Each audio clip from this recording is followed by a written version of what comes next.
Hello and welcome to our monthly marketing Q&A with Ravi, Shukle and myself, Lucy Hall, sponsored by Agora Pulse. So every month we come here and Ravi takes questions from our community around social media and content marketing. And this week, of course, we're going to be talking about content marketing. So I have some questions ready, but I'm going to be asking you guys to send in your questions to ask to Ravi. Ravi is country manager at Agora Pulse, plus he is absolute digital marketing social media expert.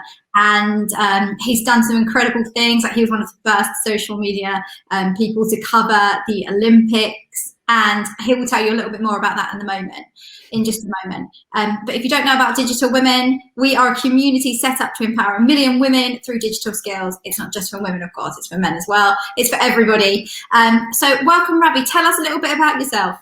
Yeah, thanks for having me. It's always fun to do these shows, especially live, as we can really get the feedback. A little bit about myself. A bit of a self-confessed social media geek. I've been doing this for like 10 years plus. I literally enjoy all aspects of it. And in terms of what I've been doing for those last 10 years, apart from browsing Facebook all day, I just help companies with the social media strategy, managing their brands, and obviously helping them to get results via social media. And like you said, I'm the country manager for Agora Pulse in the UK and Ireland, where we're obviously a social media management solution to help you manage all your social media in one place. So I'm super excited to be speaking today on content marketing. I know it's a huge topic, so I'm looking forward to sharing some tips and strategies with you guys.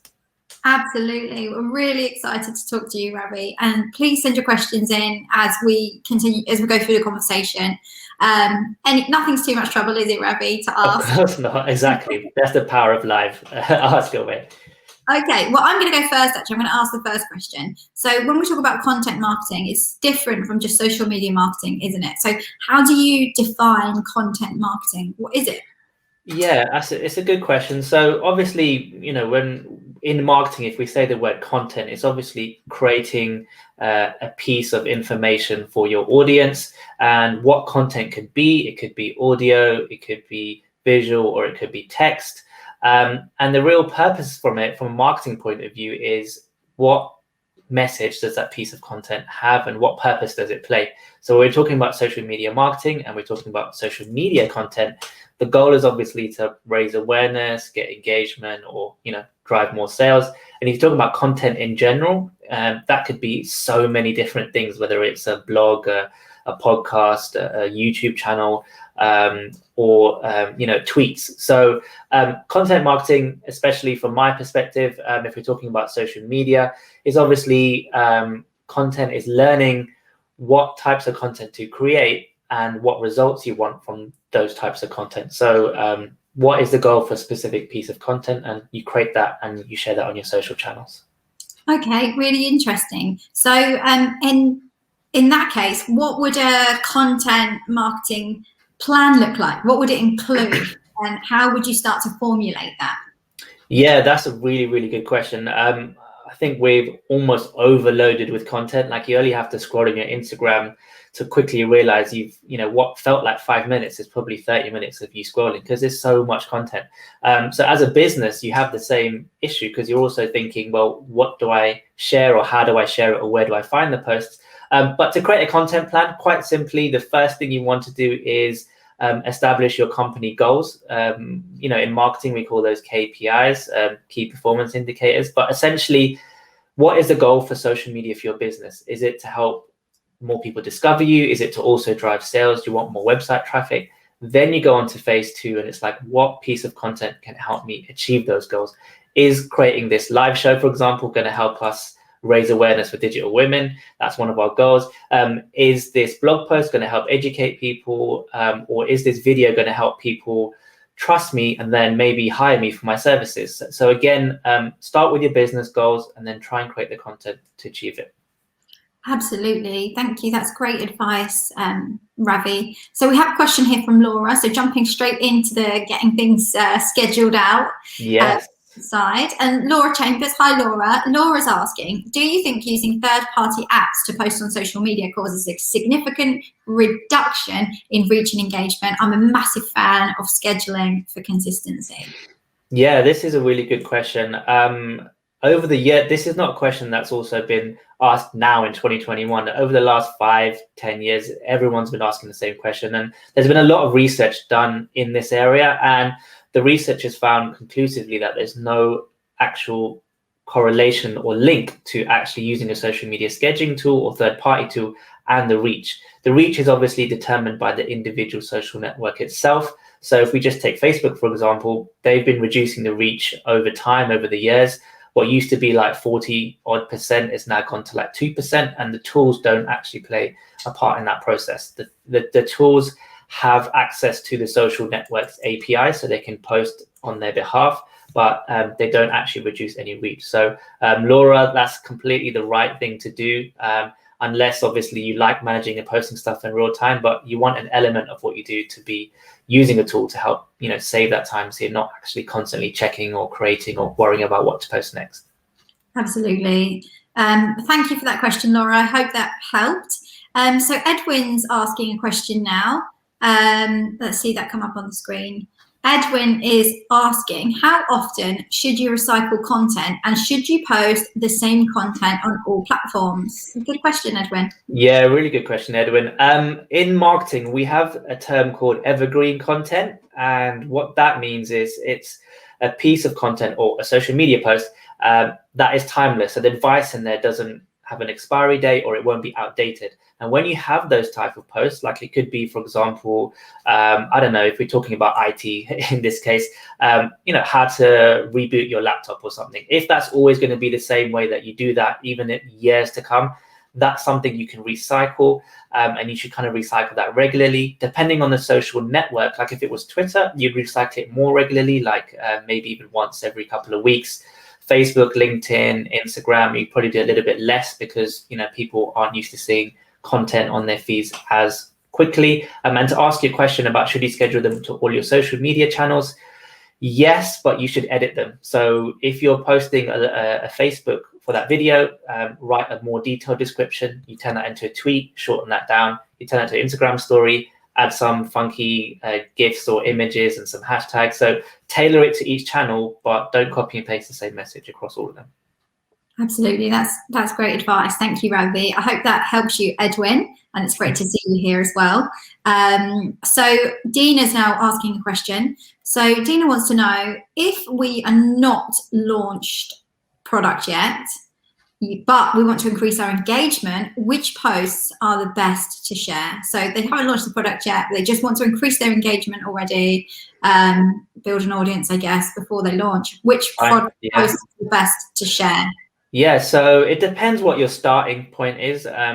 Great question, Dina. I guess it depends on whether people know about the product, meaning is it coming and do they know? Because if it is coming and they know, you can use this as a great way to build interest and excitement for the product.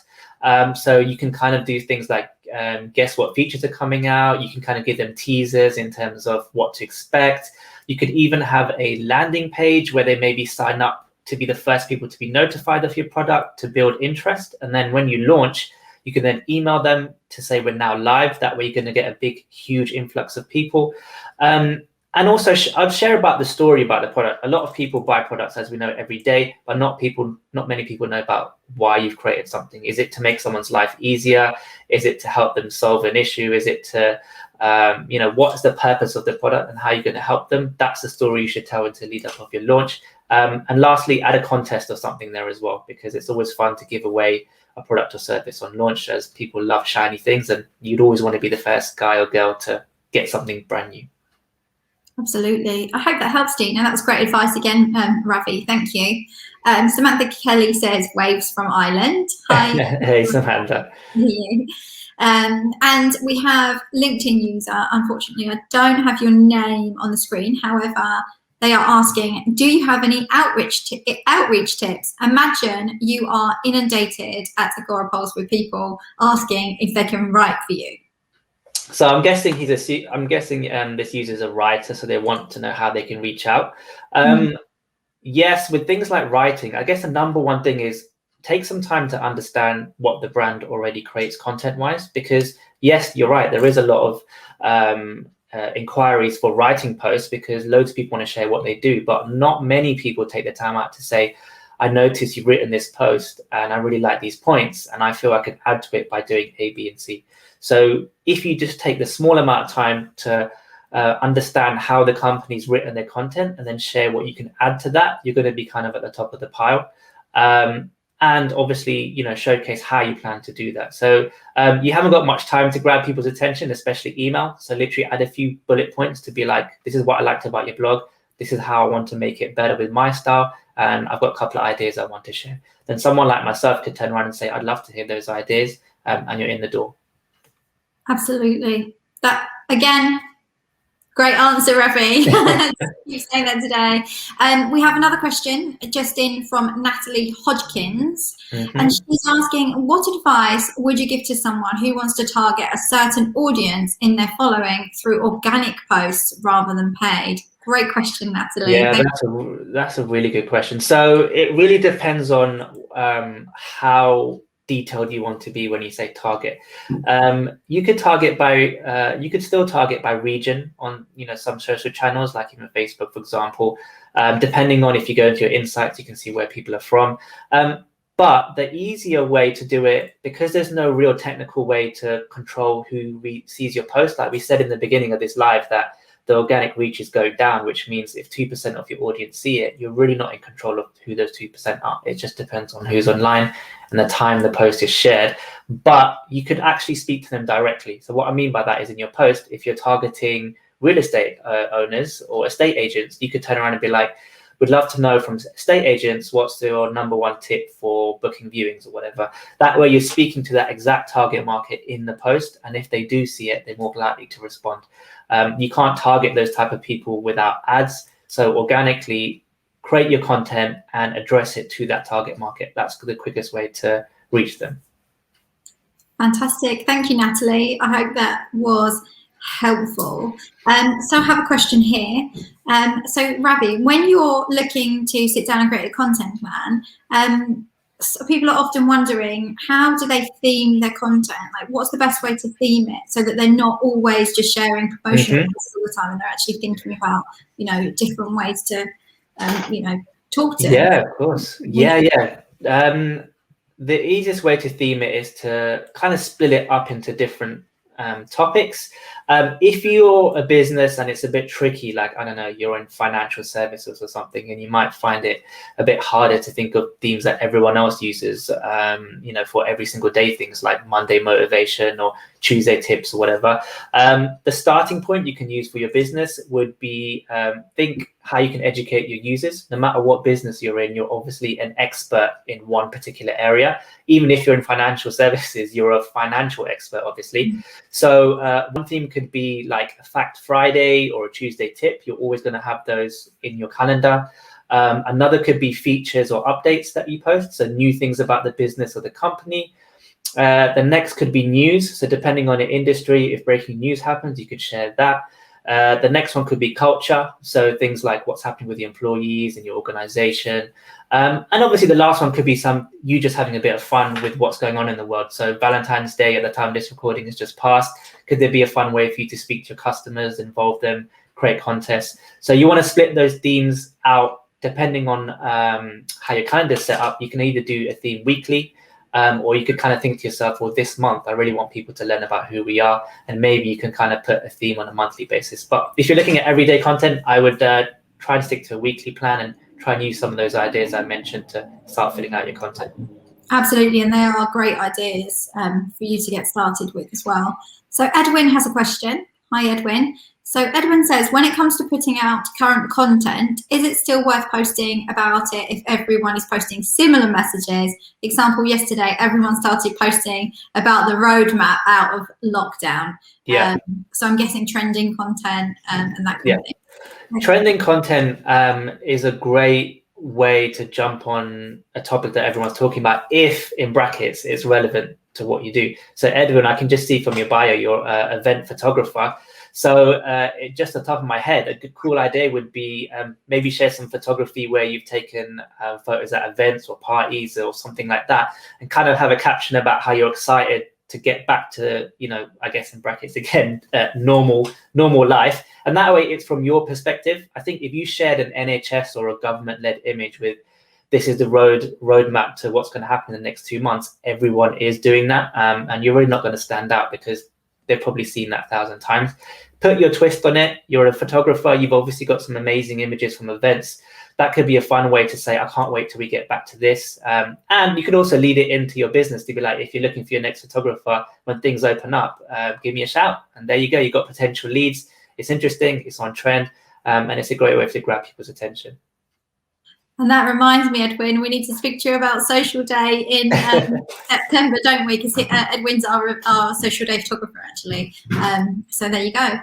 Yeah, so, great ideas on the weekly plan, says LinkedIn user.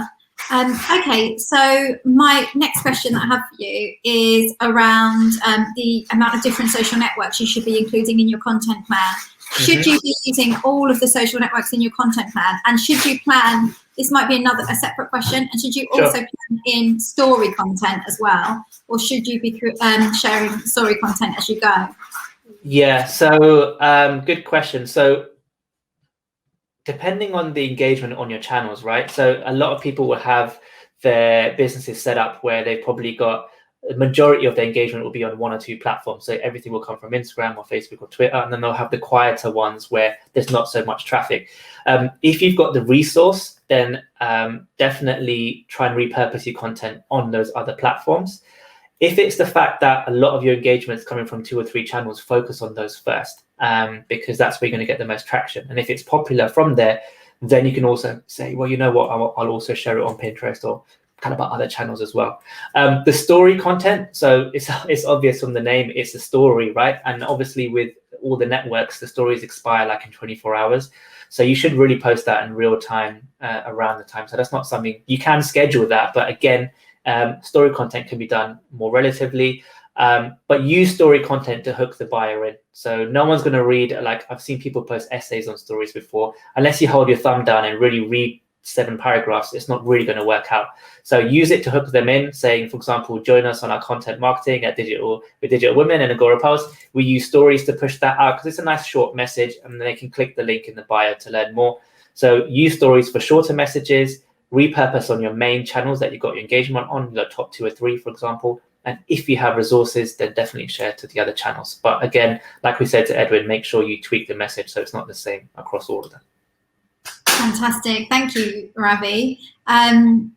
LinkedIn user says, I'm sorry, I don't have the name on here. They're saying great session, super helpful. And is there a right number of posts on LinkedIn? This is a question that comes up all the time, isn't it, in social media marketing? And I guess I suppose it's right to answer this for all the different social media channels. Yeah, for sure. How many times should you be posting a day? Is it 20 times a day, 50 times a day, or what do you need to look at? Really wish I had like a magic bullet that could just give all of you guys the chance to go viral. That would be a bit crazy, but there's no such magic formula for how often you should post. There'll be loads of infographics and blogs which give their suggestions, but again, they're just ideas. So what is the right number on LinkedIn? Your analytics will really tell you that. And to start off with, it's not how many, it should be what you post. So what I mean by that is if you spent your time creating a 5-paragraph post on LinkedIn where you're really telling some tips or some information and that got loads of engagement, 1 or 2 of those could be enough because it takes you a lot of time to write those. If it was more lighthearted, like you've got loads of live events or you've got a lot to say and you want to post more regularly, then by all means test out doing 3 or 4 a week. But to avoid you guessing and to avoid us saying this may or may not work, why not turn around and post in one particular style? Like, for example, LinkedIn could be 2 or 3 times a week. Look at the engagement. If it is carrying on increasing, then continue that 3 or 4. Test increasing that to 5. If it still works, then just keep going with that trend. So to take the guesswork out, start on a basic level like for LinkedIn and all the other social channels as well. Post maybe once or twice a day and then increase as you need to.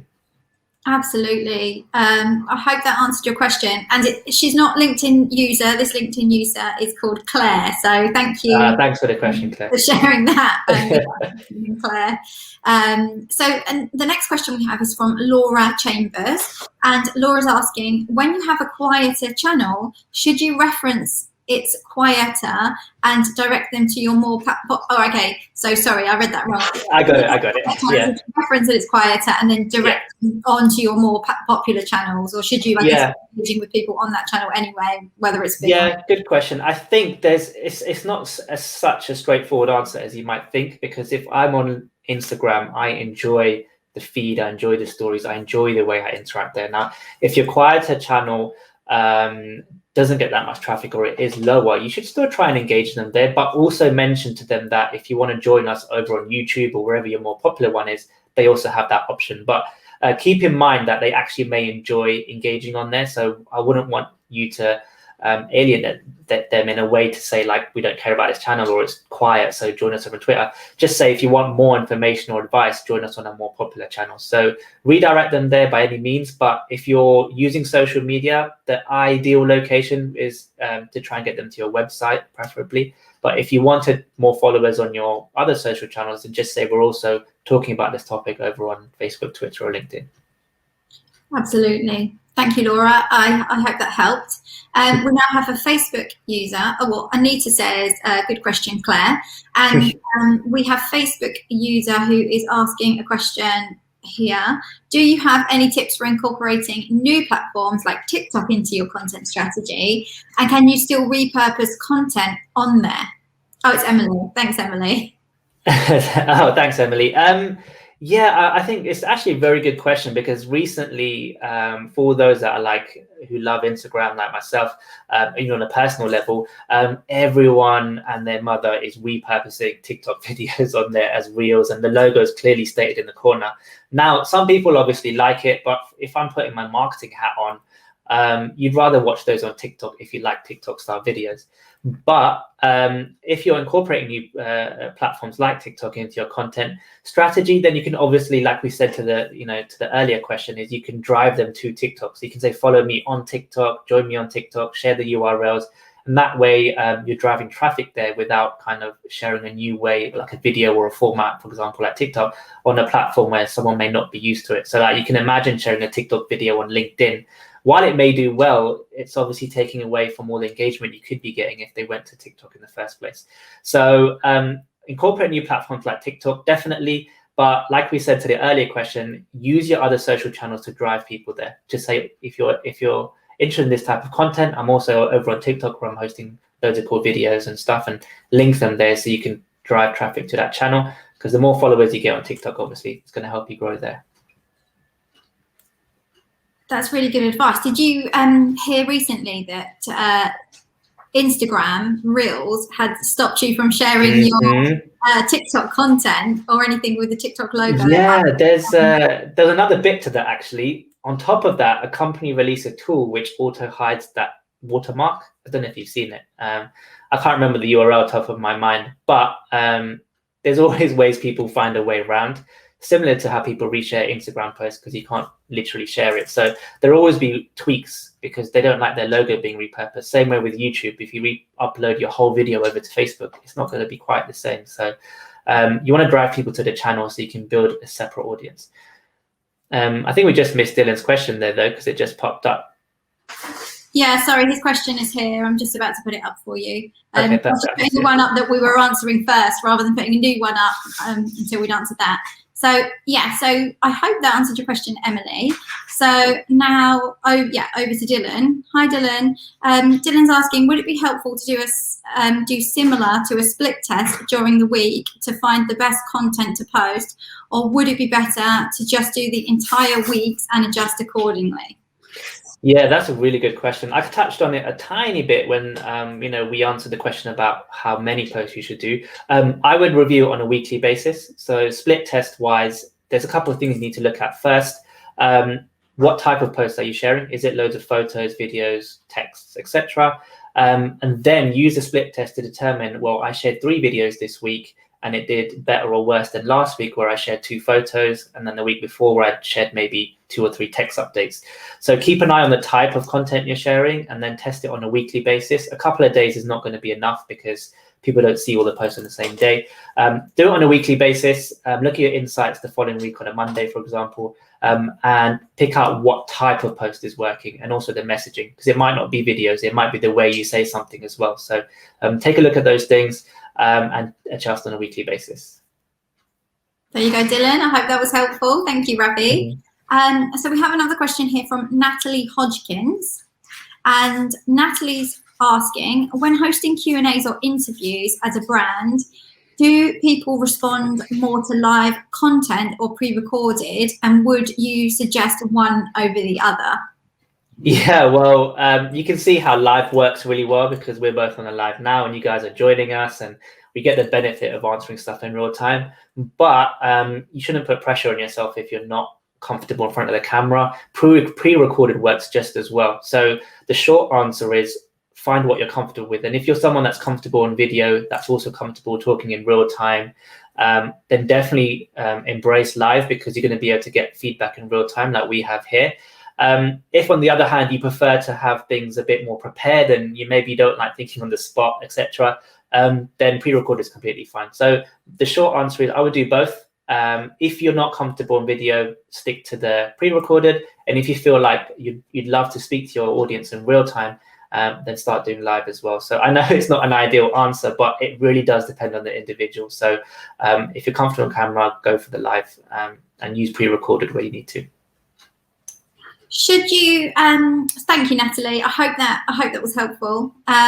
So my question is, should you be incorporating different hashtags into your content marketing plan, or are you just kind of posting them as you go, or is there something we should be saving them, or what's the best strategy? Yeah, that's a really good question. So loads of people are like 50-50 about hashtags in terms of how do they actually work, and am I just taking up characters on my posts? You should definitely be tweaking them up. And the reason is, if we look at what a hashtag is, it helps you track a conversation on social media. Now, depending on what channel you're on, when you click it, it's going to show every single person talking about it. And all of these hashtags work in real time. So we know Twitter, when a hashtag is trending, we see it as trending. For example, lockdown rules. So with that, you should always, for example, with Instagram, you should always adjust your hashtags maybe every month, just to see how different ones help you create more engagement.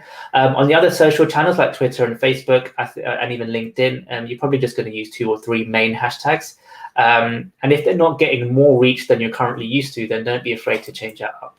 And then in terms of when you should change it up, probably, again, look at on a weekly basis to see if it's making a difference. Maybe 2 weeks, because it takes longer for conversations to build. But if something's trending and your post then fits that content, you want to tweak your hashtags to include that, because like we said in the photographer example, if Edwin can use it to say, I can't wait till we get back to normal, he can then benefit from a trending topic rather than just sticking to his standard photographer ones if he'd use those. That's great advice. Thank you, Ravi. Sam says, great tips. Thank you both. And Dylan said thank you, and so did Natalie. If anybody else has any other questions, please do feel free to ask them. I also have another question. I have lots and lots of questions prepared just in case, we're waiting for some more to come through. And my question is about the algorithms on the different social media platforms. I'll ask mine after, actually, because let's prioritize Kirsten's question that's just come in. So Kirsten said, do you think post-performance engagement varies because of the platform? For example, if a certain time to post seems to be working one month, it may not be as great as the following month, even if the type of content is the same. Does the algorithm regularly change to keep us? Oh, I was going to ask a question about the algorithm. So, okay, this is great. Does the algorithm regularly change to keep us on our toes? Thank you, Kirsten. Great question. Yeah, it's a really good question, Kirsten. I'm going to say something that you probably don't really hear that often, and that is that algorithm's not actually there to prevent you from getting results on social media. Now, obviously, if I'm kind of playing devil and angel on the other side of the coin is, yes, they obviously built their social networks to help grow the platform, so driving more advertisers, etc. But the algorithm normally, in terms of what you'd be paying attention to, would be the organic reach. So how many people do you reach on a daily basis? And the short way is I wouldn't focus on the algorithm. There's a lot of kind of, you could say, false information out there on how to beat the algorithm. Post this many times a day, tag this many people, save all the bookmark links. If you chase that bandwagon, you'll literally be so confused and lost after a few weeks because it's too much to keep up with. Great content, which is a theme of this show, is always going to win. So if your posts are doing well, they're always going to do well if you keep sharing that type of content. How well they do is you're completely like Kirsten, depending on the reach you get on those platforms, the engagement will vary. But your focus is just focus on creating great content, and people will still comment, like, and share like they've always done. That part of the equation will never change. How many people and stuff? It's a really long marathon if you're going to try and chase that type of engagement. I wouldn't chase any algorithm changes apart from adapting to it. Like if Facebook's gone down to 2%, yes, you have to consider ads, but it doesn't make your content less effective. If people still find it interesting, you can still get 1,000 shares or go viral or even create tens of hundreds of shares if your post is really good and entertaining. So focus on creating great content and not chase the algorithms. Absolutely, and that's a great answer, Ravi. Thank you. I hope that was helpful, Kirsten. Deborah Walker, hi Debbie, is asking, is there a best way to find out trending hashtags on different platforms? Yeah, Deborah, they're actually all built in, believe it or not. We know Twitter's one's built in. It's like nicely on the right-hand column. Facebook's one's also got a trend. You can type in a hashtag in the search bar to find what's trending. LinkedIn also has hashtags. So again, the way to do it is you type in the hashtag in the search bar and hit enter, and it's going to find all the conversations on that. On Instagram, when you type it into the search field, it's actually going to show you how many people are using that hashtag. So it could be 10,000, 100,000, or a million. You want to pay attention to that because that will show you how popular they are. But to answer your question, to find trending hashtags, the social networks have it built in. If you want to learn about something particular like lockdown rules, you could always type in hashtag lockdown rules and see all the kind of conversations around it to determine whether it's something popular and whether you want to share it. Great tip, thank you. Thank you, Ravi, and thanks for your question, Debbie. Our very own Sam Beadle is asking, what are your favorite apps for finding the best hashtags in your industry? Yeah, really good question.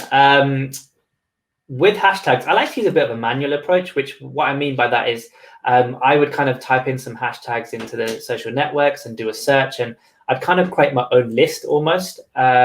Obviously, with what's trending, that's going to be things I'm going to keep an eye on almost a daily basis. But in terms of apps, obviously, I use Agorapost to help group my hashtags together. So when I find a bunch of hashtags I like to save it within the Agorapost app. You could obviously save it on your notes app or wherever you want as well. But again, it helps you revisit it and tweak it up as well. So I don't use any particular apps to find specific hashtags. I kind of search the networks myself, and then I kind of group those hashtags and then save them for different occasions. So for example, if it was a content marketing theme post, I could use the hashtags, for example, for this chat. If it was social media strategy, I'd have a different bunch of hashtags. So I would save a group of hashtags and use it that way. So no particular app, just the social channels themselves. I hope that helps, Sam. I think there are some apps that you can use to, you can type in, exactly, and then it gives you loads of what you just said, like suggestions. There's loads of apps. I think there's some for Instagram, which I used to use even back in the day to help find popular content. But a key to a good hashtag is to find something that's super related to what you're talking about, and only you know what's related to your content. So I think also doing a bit of manual searching in combination with these apps could be a great way to find the perfect fit. Absolutely, and the other one is to just look at what some of your competitors are doing, using, seeing what's really popular that they're posting, because that could really work well as well. Obviously, don't steal their, branded hashtags, because that would just be very strange. But you could try some hijacking, I guess. 100%. It's public on there for a reason, right? Yeah. So it's a great way to get some ideas. Exactly. Thank you, Ravi. Hope that was helpful, Sam and Debbie. Thank you. Astrid is asking, and I guess this is Instagram related. And she's wondering, do you always use all 30 hashtags? Good question. Yes, really good question. Yes, you do, because depending on the hashtag's reach, an ideal scenario would be to split your hashtags into 3 sets of 10. So the first group of 10 could be 0 to 50,000 reach. The second could be 100 to 250. And the last one could be 250 to, or 500, 250 to 500,000 reach. And the reason you do that is you hit the algorithm differently with each of the hashtags. And what happens is you're not going to rank. It's very rare that you're going to be shown on the explore page for hashtag social media, for example, or hashtag influencer. The whole world is using it. But if one of your smaller hashtags in that first 10 was social media influencers London or social media influencers UK, you can definitely, get ahead of that hashtag because, again, you're not competing with as many people. So use 30 hashtags, use the rule of 10 to create 3 sets, and then share all of that on every post, and you're going to be hitting the different types of audiences. And hopefully you get found in the explore feed, which is going to be the goal for you to really blow up. You know what, Ravi? I've never heard that before, and that is just such good advice. I actually have never heard that before. Oh, wow, yeah. So you're grouping it into 3 sets of 10. Yes. 10 with higher reach, mid-reach, and kind of like more niche with the lower reach, which is just great advice. And I'm going to do that from now on. Like, Jay, this is great. You're still posting all 30. It's just the combination of those 30 different levels of reach. And the goal for you then is to get exposure into one of those levels. And if you make it, like I said, to explore page, you'll go from like 25 likes to 600 if it manages to break through. So it's a good way for you to reach different people rather than doing, like if we're talking about content marketing, rather than me just doing content marketing, social media, hashtag social media media manager. If I really tailored it, you have more chance of popping up in different places. That was just great advice, Ravi. Thank you. I actually hadn't heard that before, so really, really good. So has anybody else got any more questions for us today, or shall we kind of like round up on the day? Just give it a couple of seconds to see if anybody no worries. Ask another question. What's your top tip, Ravi, for somebody so let's start first of all with someone who's starting out. So if you're just getting into starting a business, or you're just launching something, and that social media and obviously digital's huge now, it always has been really for a long time. You know that, and you need to start marketing, but you want to make sure you've got a good plan in place and that kind of thing before you start. Like, what is the first thing that you do? What is your best piece of advice? Start with your personal journey, because it's one thing that's unique to you. You don't have to ask your editor or your graphic designer or your copywriter to write the stuff for you. You know deep down about your business and your journey and where you started. And people connect with people they know, like, and trust. We all know that's a famous marketing slogan. But if you're worried about where to start, some mistakes I see businesses make is they kind of try and copy everyone else who's maybe got 10,000 or whatever followers, and they start sharing loads of news and loads of memes and GIFs and whatever. That won't really work as well as you sharing your personal story initially. And then you'll get the first 50 to 100 fans because people care about you and are super interested in what you have to say. And then as you get more known, you can start branching out with other third-party sites and news. But if you're worried about knowing what to post, just share what's going on in your business, and that could be the starting point. And like we said in the beginning of this show, turn that into a theme, and then people will get used to that theme. They'll get to know you. It's a great way for them to start trusting you and inviting their friends, and you just start growing. Absolutely great advice. And I've got another question, but I'll ask it after we've gone to Kirsten again. Hi, Kirsten again. Thank you for your question. What do you think about using proprietary hashtags if you are a smaller brand? Does this help to define your brand specifically, or is it better to go for the wider reach popular ones? Yeah, Kristen, good question. Definitely still use that mix of 3. If you're a smaller brand, defining your brand is really using a brand hashtag. So hashtag digital women. That's going to define us as a digital women community. People are going to click it. They're going to find us. They're going to know the kind of content we share and we talk about. If we put digital marketing for women, that's a completely different hashtag. So defining your small business or brand should be a branded hashtag, and then getting exposure. Don't be afraid to use those bigger terms. But like I said, you want to mix it up into 3 groups of 10 so you can actually see what's helping you get traction. You're not going to know which hashtag specifically led to the growth, but you'll know if you're getting more engagement than you were before by using those 30. And then on a monthly basis, you can tweak it up because the algorithm will tell you certain hashtags are more popular this month and next month. So use that to your advantage to change it up.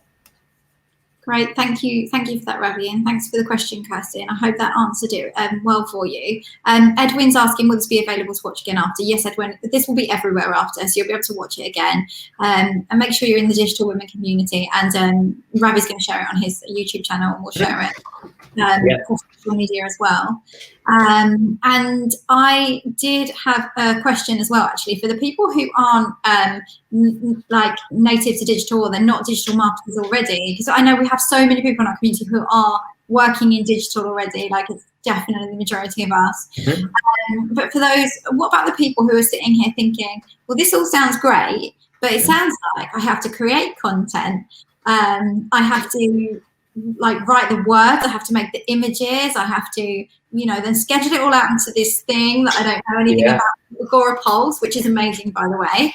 Have to give it a shout out, I think, because it is great. And they're going, right, there's so many of these things to do. How am I going to do all of this? Is there a tip that you've got to help people to understand where, how they can do it without making it seem like you need this amazing social media manager to kind of do it all for you? Yeah, if you're starting off, we've all been there because no one's going to start with 1 million followers overnight. You will have to do these things yourself, like create the post, do customer service, etc. Don't overwhelm yourself by launching on too many channels is my advice. If you're learning digital marketing, it also means you're learning social media marketing. So pick a channel you're familiar with, even if you've just got a personal profile, and maybe start there.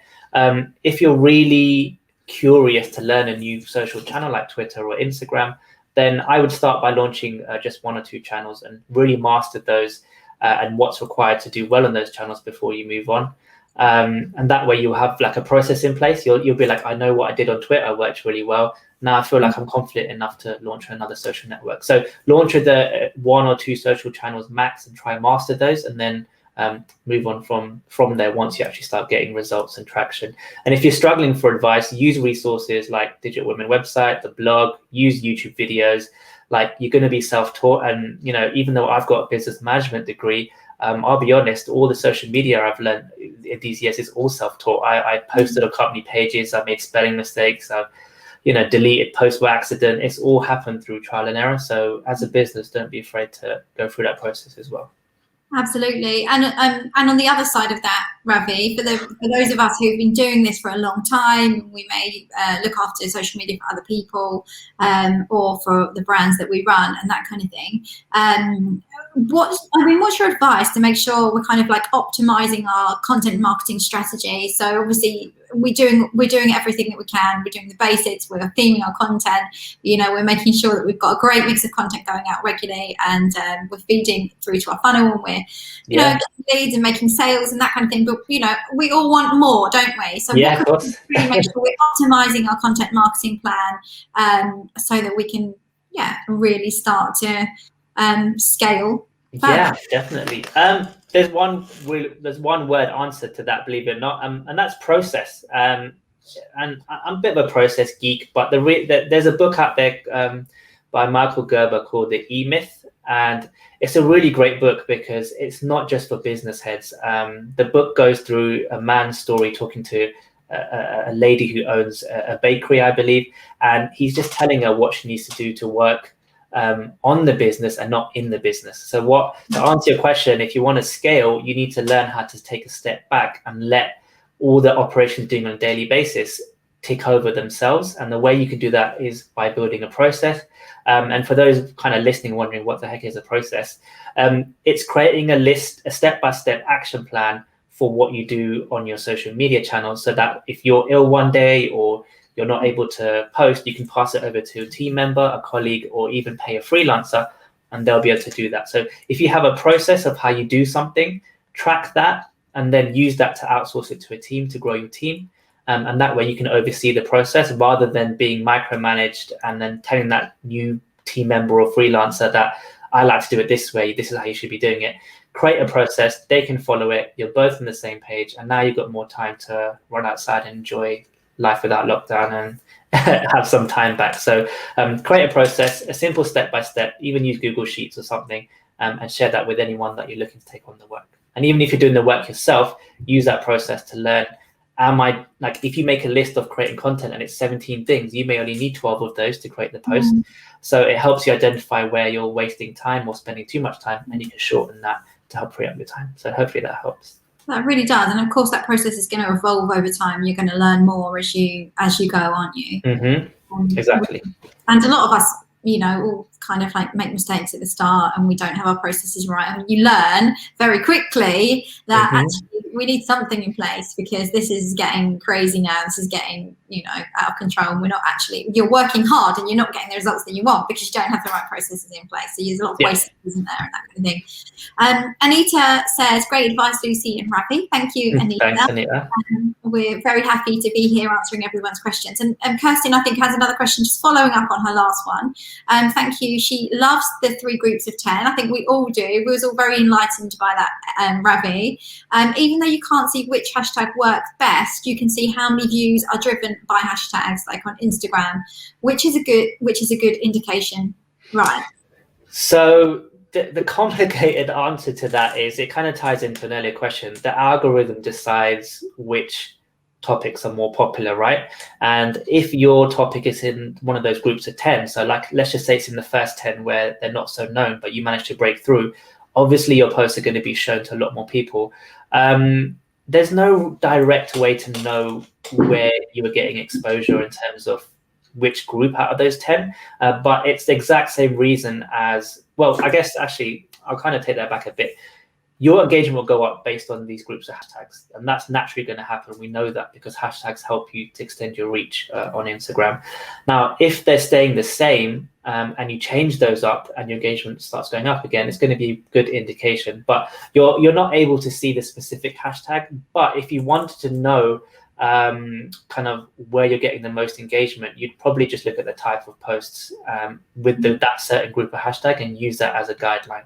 Unfortunately, there's no if there was a way to pinpoint hashtags, we would just only use the 1% of them, right? That's the reason that the best practice I suggest is to use a group of 10, because you don't have any control over which one is going to help you kind of blow up or get more awareness. Absolutely. Great advice, Ravi. I've said great advice so many times. I'm thinking about a t-shirt made #great advice to sell on the website. So let's do it. There you go. Let's do it. So thank you everybody for tuning in today. I think that kind of rounds it up a little bit. Your final thoughts, Ravi? With content marketing, don't be afraid to share your personal story. I know loads of businesses find it a bit scary to let people in, but your journey, how you create your products, your services, even if it's a family business, all that stuff people love, and that's what makes you unique. Trying to copy what other people are doing content-wise is a lot tougher to break through.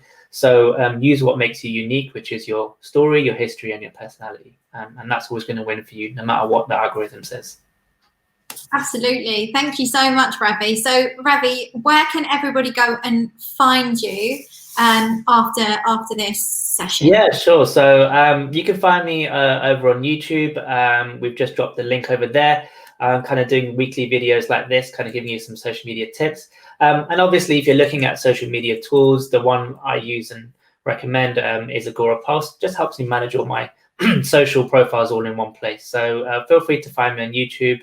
And if you want to find out the tools I use, then I like to use Agora Pulse. So feel free to head over to agorapulse.com. Yeah, absolutely. Fantastic. And we're a big fan here of Agora Pulse. We use it for our clients and for ourselves as well. Thank you, Ravi.